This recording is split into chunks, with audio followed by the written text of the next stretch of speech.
আমি আজকে সোয়াবিন কষা করছি।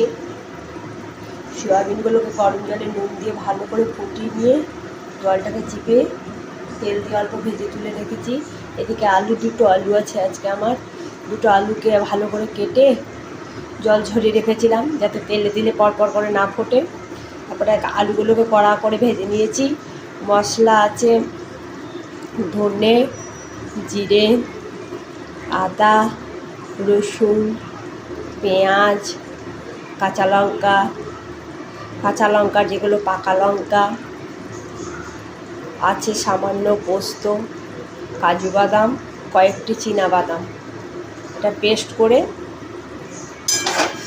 ভালো করে দেখো। আমি কিন্তু কোনো ঢাকা দিচ্ছি না আজকে।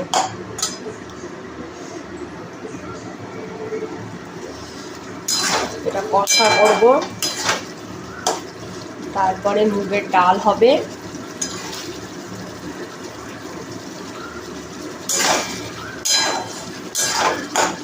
পোস্ত বড়া হবে পেঁয়াজ দিয়ে। দেখো দেখবে একটা আলু, এই দেখো এতটাই ভাজি আমি, কোনো কিছু ঢাকা নিইনি। সব দেখে নাও, আমি কোনো কিছু ঢাকা দিই না।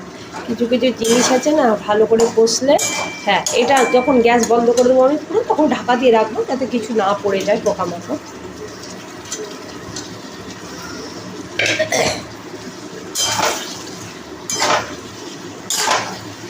মশলাটা শুনে নাও, জিরে, ধনে, কিন্তু খুব বেশি বেশি করে নয়, কিন্তু যেমন পরিমাণ হবে সেরকম পরিমাপ আর পরিমাণ এই দুটোকে কিন্তু সমানভাবে বজায় রাখতে হবে। তাহলে জিরে গুঁড়ো মানে গোটা ধনে, জিরে, আদা, রসুন, পেঁয়াজ, কাঁচা লঙ্কার যেগুলো কাঁচা লঙ্কা, সেগুলো লাল আছে মানে যেগুলো পাকা লঙ্কা, অল্প কাজু বাদাম ওই 4-5টা মতো, অল্প পোস্ত সামান্য করে, আর কয়েকটা চিনে বাদাম ভালো করে মিক্সিতে পেস্ট করে নিয়ে, এইটা কিন্তু অ্যাকচুয়ালি গরম ভাতের সঙ্গেও খুব ভালো লাগবে। কোনো জল দেবো না, কোনো জল দিইনি, যতটুকু মশলা ততটুকুই জল, নুন, মিষ্টি, হলুদ এগুলো ব্যালেন্স করে তো দিতে হবে। আর ফোড়নে আছে দুটো গোটা এলাচ আর দারুচিনি, আর কিচ্ছু নেই ফোড়নে দিন। সবসময় ফোড়ন দিলে ভালো লাগে না, তরকারির ভিতর ফুটে উঠে তো বিরক্তি লাগে। যেহেতু এখানে আমি গোটা জিরে ধনে বেটেছি, সেই জন্য ফোড়নে কিন্তু আমি কোনো জিরা দিইনি।